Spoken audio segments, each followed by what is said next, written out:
The summer sun hung high and merciless over the small western town of Dry Creek, turning the main street into a shimmering ribbon of heat. Dust rose with every boot step and wagon wheel, clinging to the skin like a second layer. Folks had gathered from miles around for the monthly estate auction, a chance to pick up land, tools, horses, or whatever misfortune had stripped from its owners. But this time, the air was different. Tighter. Uncomfortable. Because today, standing on the auction platform, weren't farm tools or cattle. They were two human beings.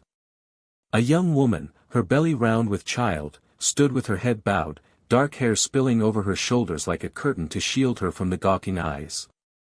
Beside her, a boy no older than 8 clutched her skirt, his little face pale and tight, as if he'd forgotten how to breathe. "Step forward, miss," the auctioneer barked, his voice gruff and businesslike, as though this were just another day's work. "Folks, what we have here is Mrs. Clara Bennett, recent widow, and her late husband's orphan nephew, Samuel." He glanced down at a piece of paper. "Husband died without payin' off his debts. Bank claims the homestead, but the town board says someone's gotta take responsibility for these two, so here they are." A ripple of murmurs swept through the crowd. Some men chuckled under their breath. A few women turned away, ashamed to watch. This wasn't slavery, not exactly, the war had put an end to that, but everyone knew what this meant. Whoever bid the highest would take them in, house and feed them, in exchange for whatever work, service, or worse they could provide. The auctioneer cleared his throat. "We'll start the bidding at $50. A portly ranch hand with a mean smirk raised his hand lazily. "50. 60, shouted another from the back, his eyes running over Clara in a way that made her shiver. The bids crept upward, 70, 75, 80. Clara tightened her grip on Samuel's shoulder, whispering, "Don't be scared, sweetheart," though her own voice trembled. Just when it seemed the bidding might end in the hands of the man with the smirk, a quiet voice cut through the heat. 100. Heads turned. Standing at the edge of the crowd was a tall man in a weathered duster coat, his hat pulled low to shade his eyes. He wasn't known for making appearances in town, and he certainly wasn't known for bidding on anything, let alone people. The auctioneer's eyebrows shot up. 100 from Elias Turner. The crowd went silent for a beat. Elias stepped forward, his boots crunching in the dust, and placed the money on the table without a flicker of hesitation. "No more bids," the auctioneer called. Silence answered him. "Sold." Clara dared a glance at the man who had just claimed her and Samuel. His face was unreadable, but his voice, when he finally spoke, was low and steady. "You'll ride with me," he said simply. And just like that, her fate, and the boys, changed forever. The sun was already dipping toward the jagged hills by the time Elias Turner's wagon rolled away from Dry Creek. The clatter of town faded behind them, replaced by the steady creak of wheels and the rhythmic plod of the 2 sorrel horses. Clara sat stiffly on the bench beside him, her hands folded over her swollen belly. Samuel sat between them, pressed so close to her side it was as though he might disappear inside her skirts if he could. She could smell leather, dust, and faintly, the scent of pine on Elias's coat. He didn't say a word. It was the silence that unnerved her most. Men who stayed quiet could hide anything behind their eyes. The road stretched on through endless miles of open prairie, grass bending under the warm breeze. Every so often, Elias would flick the reins or click his tongue at the horses, but otherwise, he might as well have been carved from stone. Clara's mind raced with questions she didn't dare speak aloud. Why had he bid for them? What did he want from her? After an hour, the horizon began to break into rolling hills dotted with cottonwood trees. A creek glimmered in the fading light. Nestled beyond a small rise stood a ranch house, weathered but solid, with a wraparound porch and smoke curling from its chimney. Behind it stretched acres of fenced pasture and a long, low barn. Elias reined in the horses by the porch. "Down you go," he said quietly. Clara stepped off the wagon, steadying herself against the porch rail. Samuel followed, his small hand clinging to hers. She half expected Elias to bark orders, but instead, he lifted their small carpet bag from the wagon and carried it inside without another word. The interior was simple: polished wood floors, a stone fireplace, a sturdy table with 4 chairs, and shelves lined with tin plates and mason jars. No frills, but no filth either. "This'll be your room," Elias said, pushing open a door off the main hall. Inside was a narrow bed with a clean quilt, a washstand, and a dresser. Someone, Elias, she assumed, had set a small cradle near the window, its blankets neatly folded. Her heart tightened. Why did you do all this?" she asked before she could stop herself. Elias didn't meet her eyes. "You're here now. You'll be safe." Safe. The word tasted strange on her tongue. Men had promised her safety before. Her late husband had sworn it on their wedding day, and she'd learned how easily safety could turn to ruin. He turned toward the door. "Supper's on the stove. Eat while it's hot." As his footsteps faded down the hall, Clara looked at Samuel, who was still scanning the room as if expecting a trap. She knelt, cupping his cheek. "It's just for now," she whispered. "We'll be careful." But later, as she sat at the table eating the simple stew he'd left for them, she couldn't ignore the way he'd kept his distance. Nor could she ignore the quiet, almost shy gentleness in the way he'd placed the cradle by the sunniest window in the house. It was too early to trust him. But perhaps, just perhaps, it was too soon to fear him entirely. The days at Elias Turner's ranch fell into a rhythm. Morning light spilled over the hills, painting the grass gold, and the roosters crowed before the sun had fully climbed. Elias was always up before them, his boots creaking across the porch as he headed out to the barn. By the time Clara rose, the smell of coffee already drifted from the kitchen, and Samuel was peering out the window to see where the man had gone. At first, Clara kept her distance. She swept, washed dishes, and tended the small garden near the porch. Samuel stayed close, though some afternoons she caught him watching Elias from afar as he mended fences or worked with the horses. Elias never told the boy to leave, and sometimes, when he thought no one was looking, he'd give Samuel a small nod, as if silently inviting him closer. By the second week, Samuel began trailing him more openly. Clara would glance out the window to see her nephew perched on the fence, chattering about anything that crossed his mind: the color of the clouds, the speed of the creek water, the wildflowers that grew near the pasture. Elias didn't talk much in return, but he listened. Really listened. It was a strange thing for Clara to witness: the quiet man she feared might be dangerous showing patience with a child. One morning, as she hung laundry on the line, Clara found Elias in the yard repairing an old cradle. The same one he had placed in their room. His hands, rough from ranch work, moved with unexpected care as he sanded the wooden rails smooth. "You didn't have to do that," she said cautiously. He didn't look up. "It needed fixing. Babies deserve better than splinters." Clara opened her mouth, then shut it. She wasn't used to kindness that came without strings. But the town was less trusting. Word had started to travel: Elias Turner had bought himself a pregnant widow and a boy at auction. Some folk said he was lonely. Others whispered darker things. A few men even rode up the lane one afternoon, pretending to stop by for coffee but letting their eyes linger on Clara a little too long. Elias stood on the porch, arms crossed, until they left. That night at supper, she broke the silence. "The town, they think it's strange. You buying us like that." He met her gaze steadily. "They can think what they want. I don't answer to them."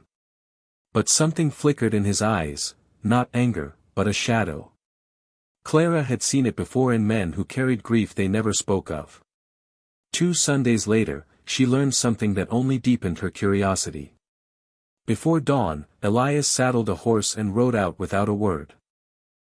Clara might not have noticed if Samuel hadn't been up early, peering from the porch. "Where's he going?" the boy asked. "I'm not sure," she admitted.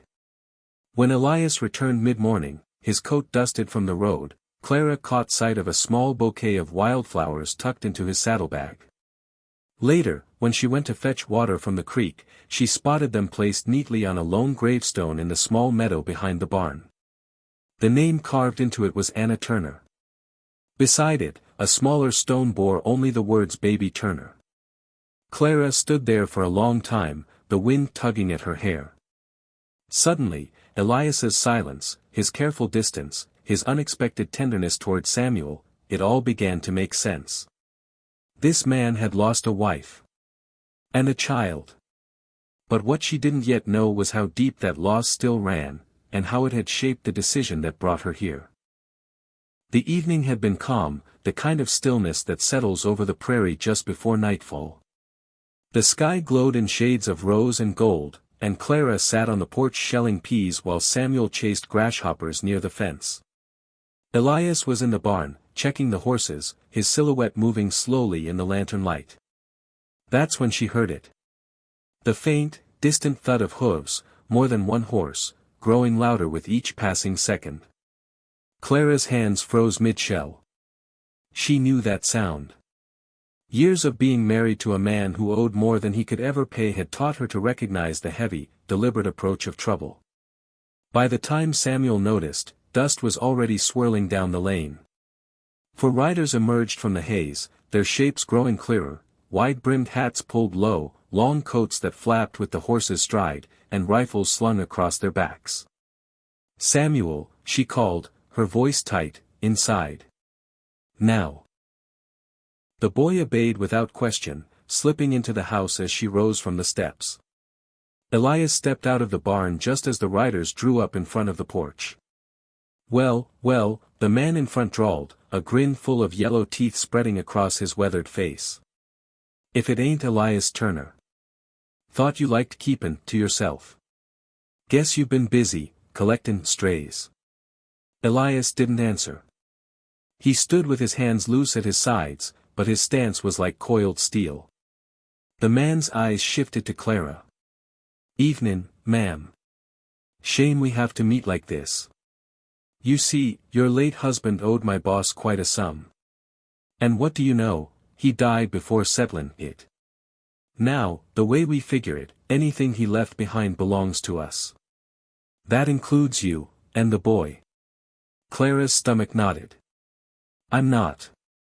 "She's not yours," Elias cut in, his voice low but carrying across the dusty yard. The man's grin widened. "She ain't yours either, Turner.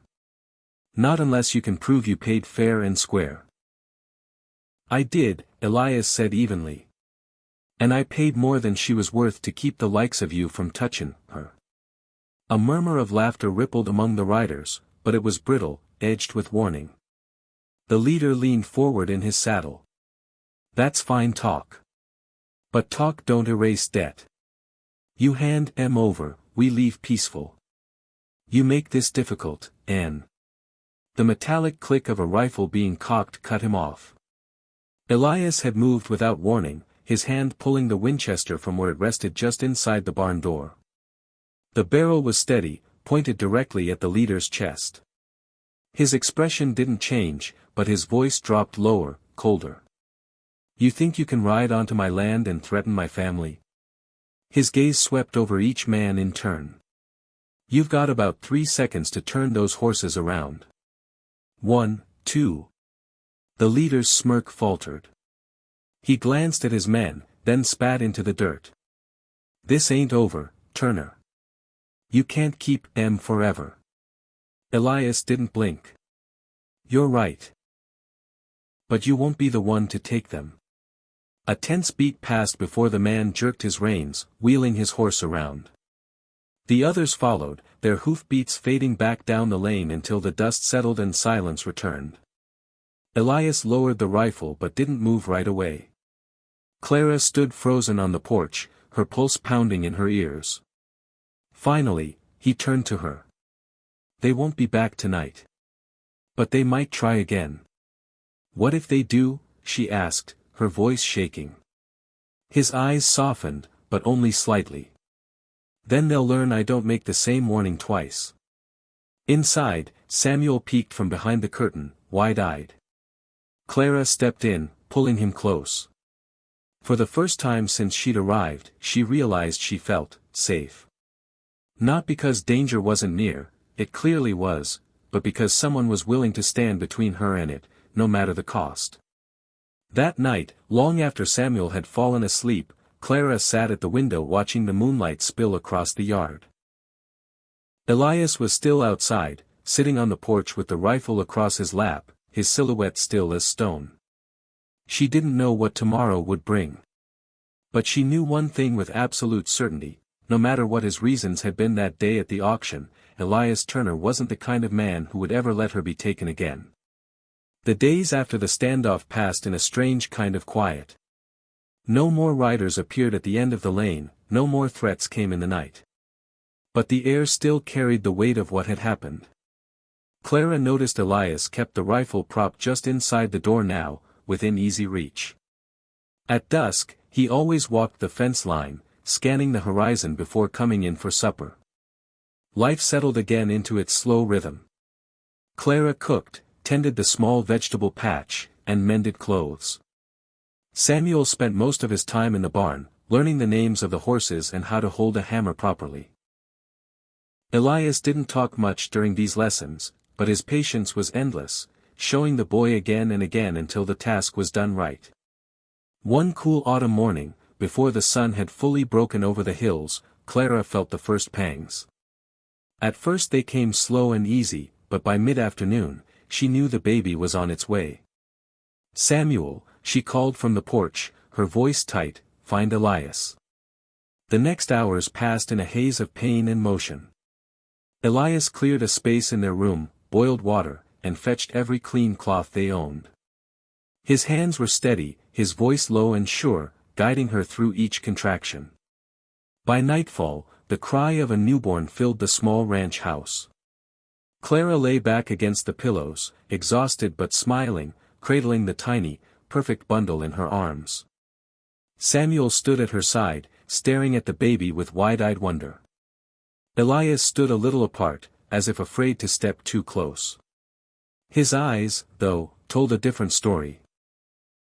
Softer than she'd ever seen them, glistening in the lamplight. "You want to hold her?" Clara asked quietly. He hesitated, then nodded. She placed the baby into his arms, watching as his large, calloused hands cradled her like she was made of glass. For a moment, something unreadable passed across his face: joy, pain, maybe both. Later, when the baby slept in the cradle by the window, Clara found him outside, sitting on the porch steps. The moon was bright, casting silver over the land. "She's beautiful," he said without looking at her. "She is." Clara sat beside him, wrapping her shawl tighter. Silence stretched between them before she finally spoke the question that had been burning for weeks. "Elias, why did you buy us that day?" He didn't answer right away. His gaze stayed fixed on the open prairie, as if the truth was written somewhere out there. "When I was younger," he began slowly, "I had a wife. Anna. Sweetest girl you ever met. We were married 2 years when she told me she was expecting."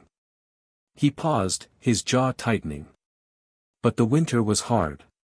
Food ran thin. She caught fever in her 7th month, and I couldn't save her. Couldn't save the baby either." Clara's chest ached at the rawness in his voice. "I buried them both up on that hill behind the barn," he went on. "After that, I kept to myself. Figured the world had taken all it could from me, and I wasn't gonna give it another chance." His voice dropped even lower. "Then I went to town that day and saw you on that platform. Saw the boy. And I knew if I walked away, someone else would take you, someone who wouldn't give a damn whether you lived or died. I couldn't let that happen. Not again." Clara swallowed hard. "You didn't buy us to keep us." He finally looked at her, the corner of his mouth tugging in the faintest, saddest smile. I bought you to set you free. The words landed in her chest like a stone and a bomb all at once. You could have told me, she whispered. Didn't seem like something you'd believe. Figured I'd let my actions speak for themselves. Clara's throat tightened. She thought of the cradle he'd mended, the long hours he spent teaching Samuel, the way he'd faced down armed men without flinching. Every moment had been its own quiet proof. She reached for his hand. Elias, you've done more than free us. You've given us a home. For a long moment, they just sat there, the prairie stretching endless before them. Inside the house, the baby let out a soft cry, and Samuel's footsteps padded toward her room. Elias squeezed her hand once, then rose to his feet. Come on, he said gently. Let's check on our family. Family. The word lingered in the cool night air, warm and sure. From that day on, folks in Dry Creek spoke differently about Elias Turner. The story of the man who bought a pregnant widow and her orphan spread far and wide, and with it, the truth. They called him the man who bought freedom. But for Clara and Samuel, he would always simply be the man who stood between them and the darkness, and never once asked for anything in return.